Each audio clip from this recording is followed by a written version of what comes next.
Podcasting is more than just talking. It's listening. BSing with Bob Schmidt.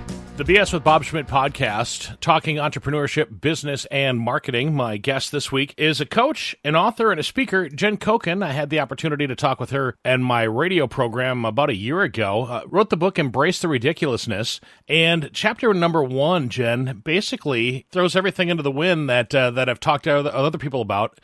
Don't set SMART goals. They're stupid. Yes. I just want to start off with that. Well, good, because the whole point of the book is to be a better you, right? Whenever I coach people, I go, what do you want? I just want to be me. I want to be a better version of me. Okay, well, what's funny is we're always trying to go for more, and really what we need to do is strip away the things and be less. So when I talk about SMART goals, where SMART goals originated, which made a lot of sense, was for business. Because you've got to deal with the bottom line, and you've got to deal with, is this measurable? You're trying to hold each other to account. Is it realistic? Can we get done what we have set out to do with the resources at hand? And that all makes sense for those kinds of things. When I say SMART goals are stupid, I say it's dumb. For successful people don't set SMART goals for their lives. They may use them for their operational voyage, right, but not for the big ticket items in their lives. When you set quote unquote SMART goals, you're really playing too small of a game. And I often say that to my clients too. If you're getting it all done, you're playing too small. Because I think, and I don't know what you think about this, Bob, but I feel like when I'm my most creative, when I'm my most genius, and I do have moments of brilliance, when I'm the most just spontaneous is when I'm thinking big and when I'm thinking outside the box. So you can set SMART goals. Jen, do you try to think outside the box all the time? Because honestly, when I try to think inside the box, I have a very hard time doing that. But if I just let my mind wander, that's usually when I come up with the moment of, oh, that's a great idea. Yep. And I don't know if it's like, okay, I'm intentionally thinking inside the box, I'm intentionally thinking outside the box, but I feel like when we're doing things, quote unquote, according to plan or according to the rules, or we're not present in our lives, because we all have family and kids and this responsibility and aging parents and, all those kinds of things that are kind of pulling at us, and when we're going through the motions in our day, I feel like that's when we're boxed in. How do you unbox yourself then? I mean, how do you go from, hey, I've got all these SMART goals set and I'm on my path. Oh, like you said, you all of a sudden you achieved all your goals. Now what? How do you break yourself out of that mindset and that mental mindset that we've put ourselves into for all these years? I love that question. I was just coaching somebody this morning, and we were looking at how she's lived.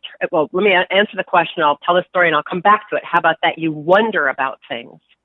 Wonderment, like kids who are like, I wonder about this, that, or the other thing. So this person I was coaching, she's the sweet spot of where I coach people, which is kind of mid-40s, mid-50s, between like 45 and 65, because you get to a point where you're successful, and then all of a sudden you pick your head up and you go, wow, is this all there is? Is this really what I signed up for? Am I really satisfied with everything? And we were chatting, and she realized she spent her whole life proving herself. Now, this woman has ridden her bike across Africa by herself. She has a very high-level position. She's amazing. She has 3 kids. She's a mom. She's got an amazing partner who's a rocket scientist, I thought that was just a right? fake thing. Literally. That's why she fell in love with him. He's a rocket scientist. And she goes, I know I've been trying my whole life to prove myself because I came up with privilege and there was so much in the world that I wanted to write. And I wanted to prove that I was stronger and could really make a difference and an impact. But I'm so tired of trying to prove myself. What do I do now? And I said, well, you have to start allowing things to unfold. And that starts with you wondering about things, pondering things. Like, I wonder what it would be like if I just allowed things to happen. I don't mean sit back and take it. I mean, and this is the law of the universe, the law of attraction. Where's the energy? What are you connecting yourself to? So when we're wondering about things, we're not trying to seek an answer. I wonder what it would be if if I had another job, I wonder what that would be. And don't try to come to an answer. Rilke, Rainer Maria Rilke, who's a German philosopher and poet. This is so funny, Bob. Like years ago, I saw this quote on the back on the back of a Celestial Seasonings tea box. It's my favorite quote. And he says, live into the questions. Treat them like locked doors, which you do not have a key, and one day you'll find the answers. I always find that when I'm having the most difficult time coming up with the answer to a question, that if I don't think about it and just continue on doing something else, that answer will pop into my head. Or if I go to sleep that night thinking about it, I'll wake up with some line of brilliance. Yep, and what you just said about going to sleep that night and coming up with some line of brilliance. You can tell your brain to go to work on a problem and come up with an answer the next day, and it will.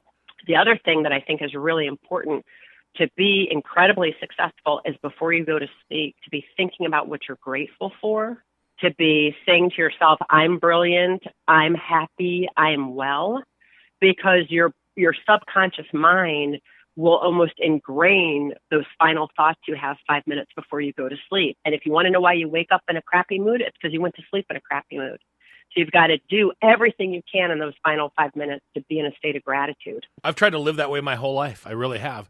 And there's days I wake up, not very often, but some days I wake up in a bad mood, but most of the days I wake up ready to take on the day, which I feel pretty blessed over that. That kind of leads us to your chapter 3, the just be you, you're enough. And, it's funny because I always tell people to be seen, be heard, be you. That's kind of my thing. Right. Absolutely. We're constantly, as human beings, comparing ourselves, either comparing ourselves to some place we haven't gotten to yet. This is just what the human mind does because it's created, right, to predict danger. It's the brain is trying to make sure that the thing it's a brain of will survive. Right.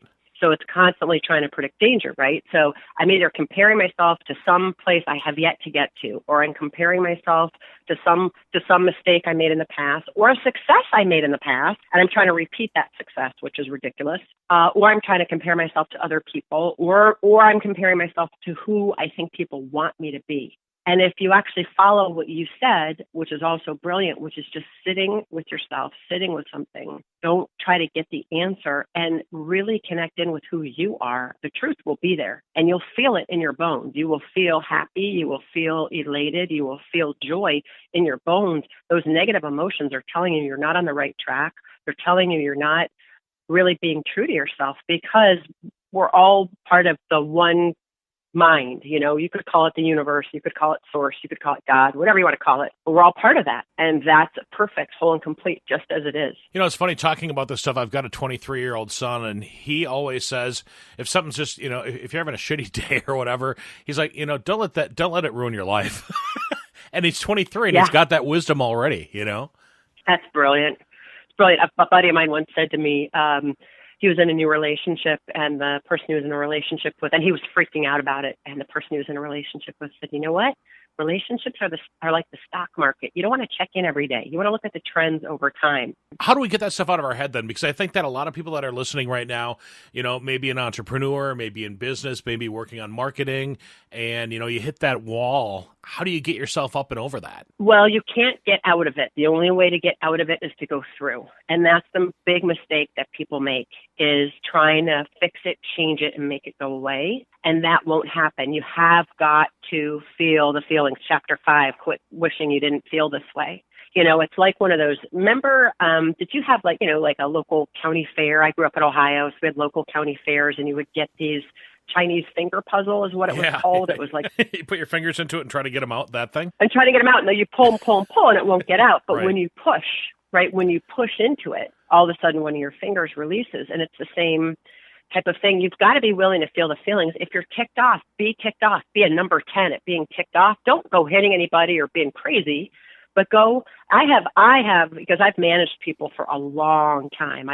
Started managing people right out of college, right out of my master's degree. It's pretty much all I've ever done. I've been known to go in the bathroom and literally silently scream into my hands when a meeting is not going well with one of the people that's working for me. I'm like, excuse me, I just have to do a little bio break, go scream.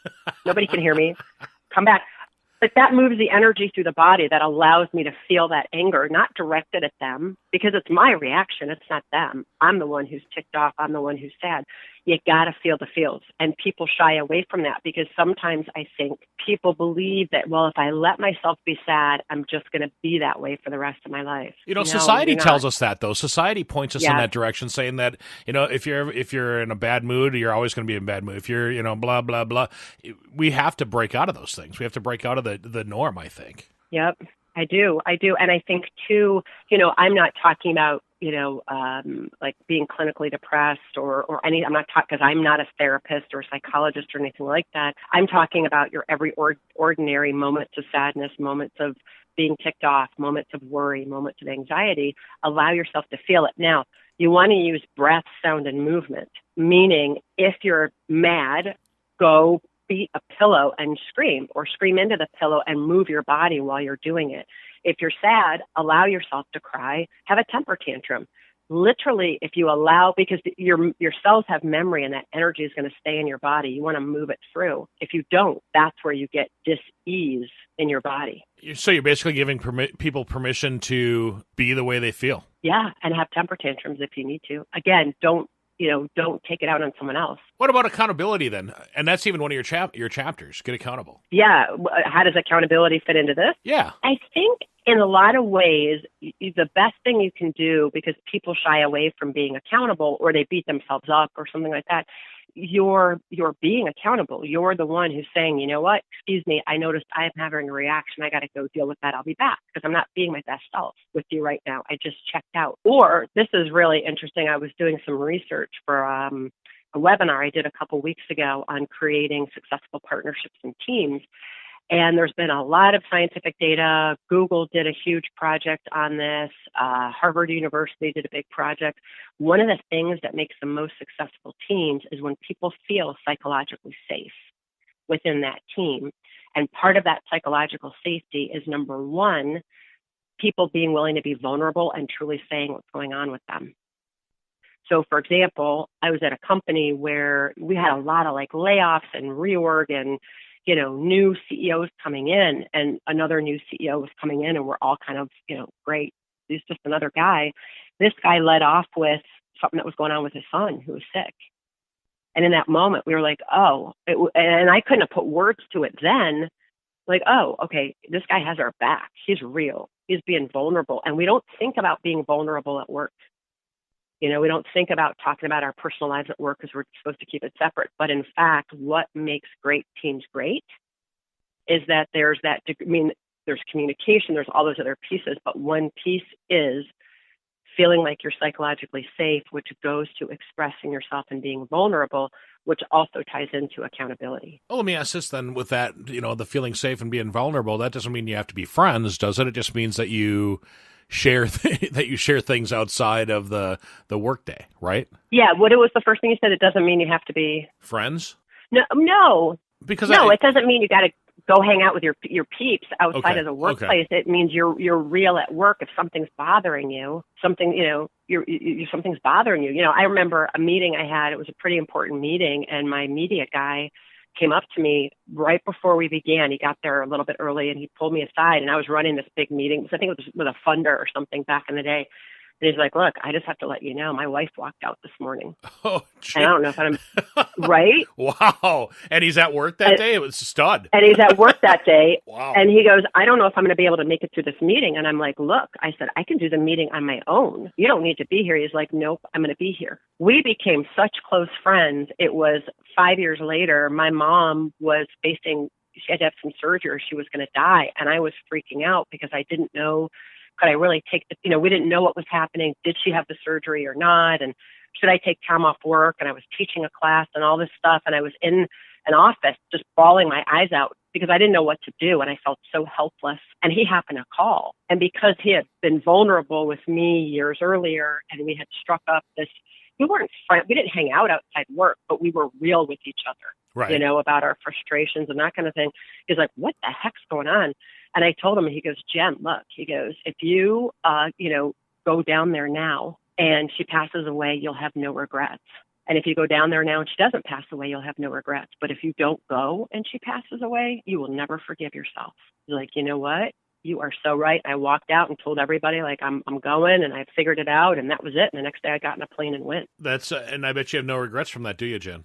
No, absolutely not. We had another 9 months with her before she passed away in 2011, but and I stayed there a month. Wow. And my office, I was allowed to use all my sick days to stay with her, and the cross-training gym I was at would put me on Skype so I could cross-train with them in the morning. And that's another one of my chapters, is creating community around yourself. It's so funny because that's when I pulled up next, and I was going to actually tie that in, saying, "Oh, that sounds like you found your community and your comrade Exactly. and your confidant." And there you go. You brought it up. See, we're on the same page here, Jen.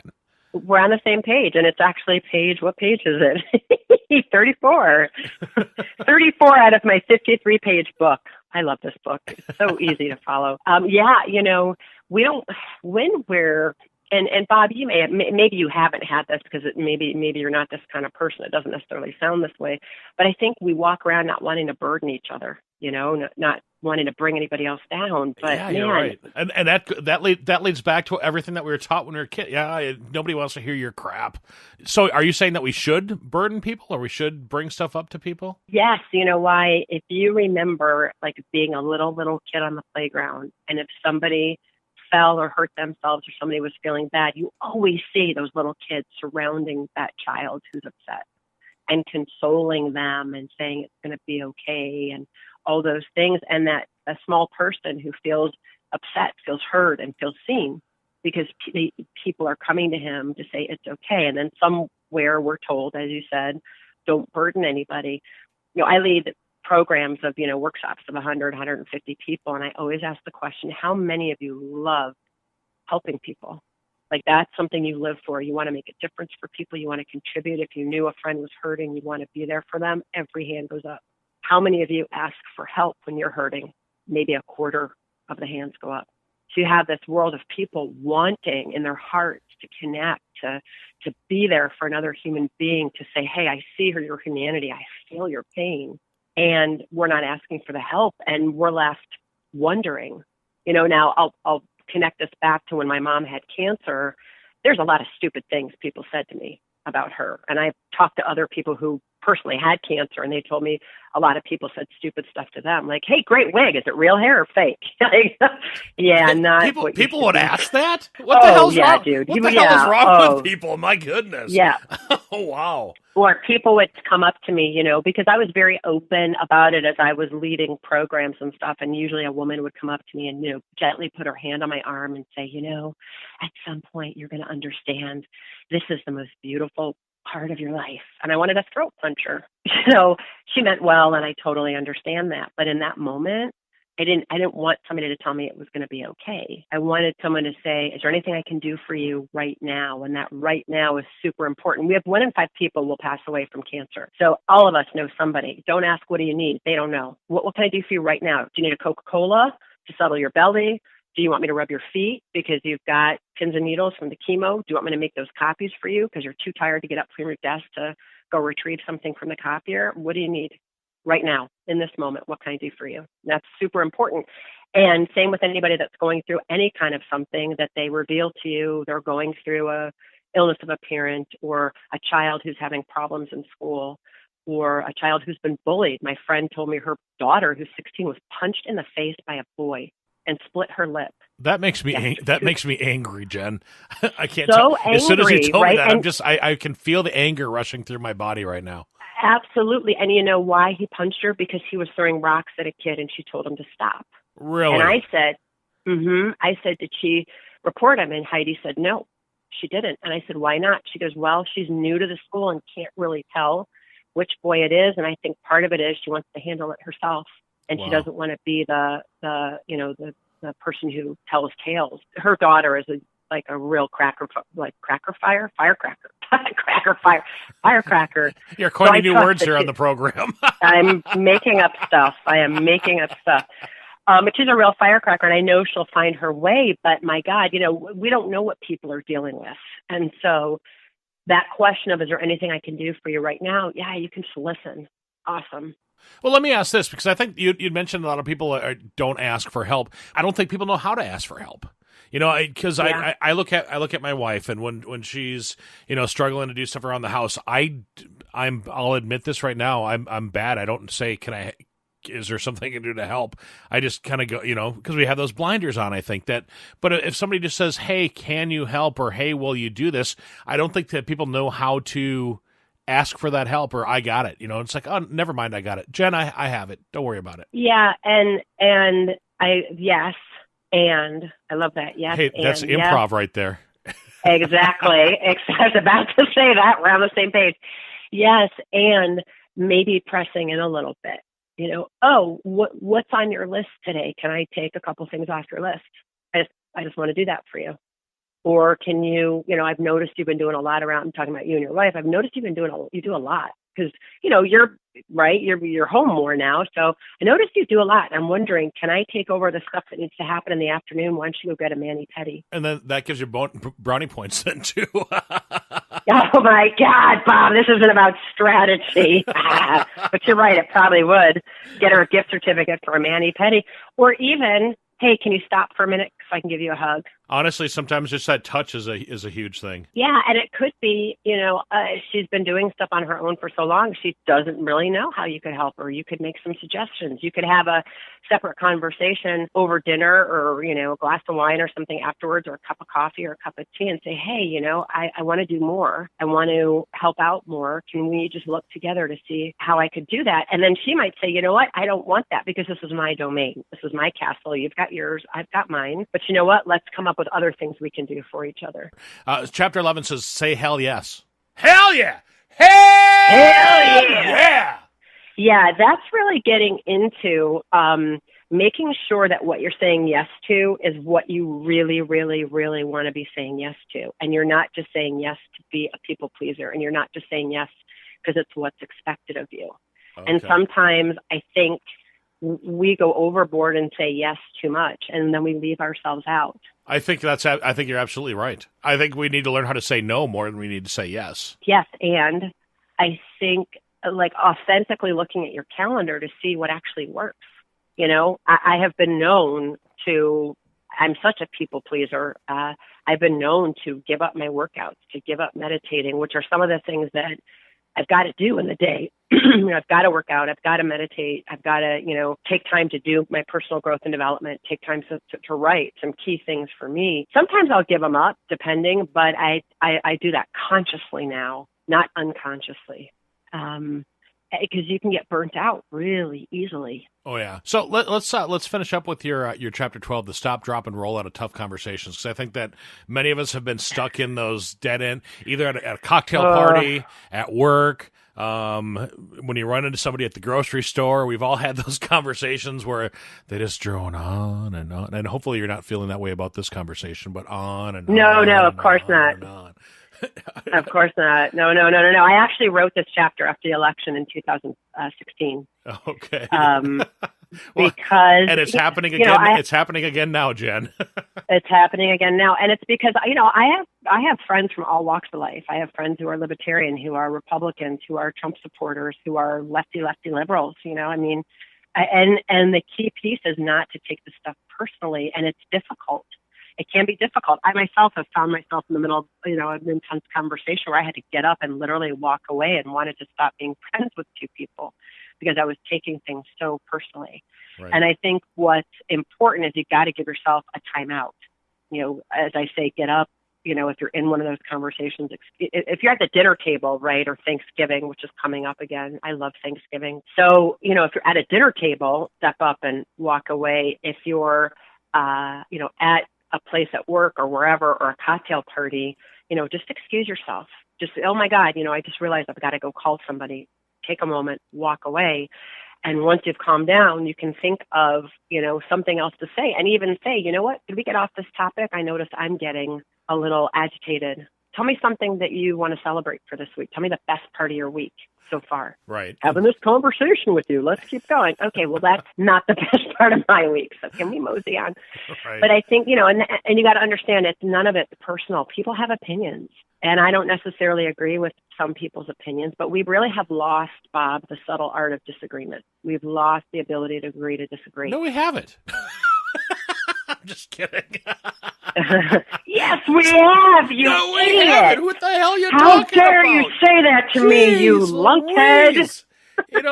That leads me to this. Frankly, I think balance is bullshit. Blah. That's on one of your blogs, by the way. Yeah, it's actually a course I teach. Oh, it's a course?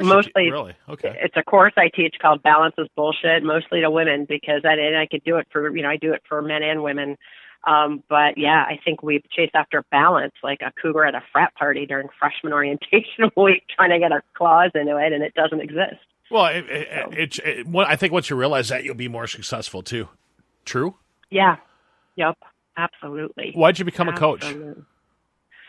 Oh, I've been a coach for 20 years, and 20 years ago when I kind of got onto this path, for me it was, and it still is, it's my calling in life. It is, I am here to help people discover their purpose, what their soul really wants them to be here for, what their true purpose is. And when that happens, it is such a gift to me. And truly, I want a world of people who are simply happy, and we're happy when we're doing what we were meant to be doing. Absolutely. Now, why is Thanksgiving your favorite holiday? The food, because I love turkey. I can't eat stuffing or mashed potatoes because of food allergies, but I make this cranberry relish, and it's super simple. It's like 2 bags of cranberries, a whole orange, half a lemon, and then usually 2 cups of sugar. Mm-hmm. And you put it in the food processor till it's coarse. And that with my turkey and some green beans or whatever the veggies are, I'm like a pig in heaven. And is a pig in heaven a pig in the mud? You know what I meant. I know exactly what you mean. And I always make extra batch, and then I'll fold it into corn muffins for the next morning. I just love to eat, and I love the camaraderie of Thanksgiving and being able to go around the table and say what you're thankful for, eat till you're bursting out of your pants, and then go sit on the couch and watch football. Embrace the Ridiculousness, a pocket guide to being a better you by Jen Coken. Jen, how do we find your book, and how do we find out more about you? Oh, you can find out more about me and about the book at www.jencoken.com, and that's JenCoken.com. There's something right on the front page. I mean, literally, you can read this book, as I like to say, Bob, while you're on the toilet or over a glass of wine. You choose. It's a short but sweet book. The BS with Bob Schmidt podcast is brought to you by Orange Computer. Find them online at orangecomputerlax.com. And by Tri-State Sound and Light. Find them online at tristatesound.com. Tell your story with microcasts by podcastforhire.com. The BS with Bob Schmidt podcast is a podcast for hire production.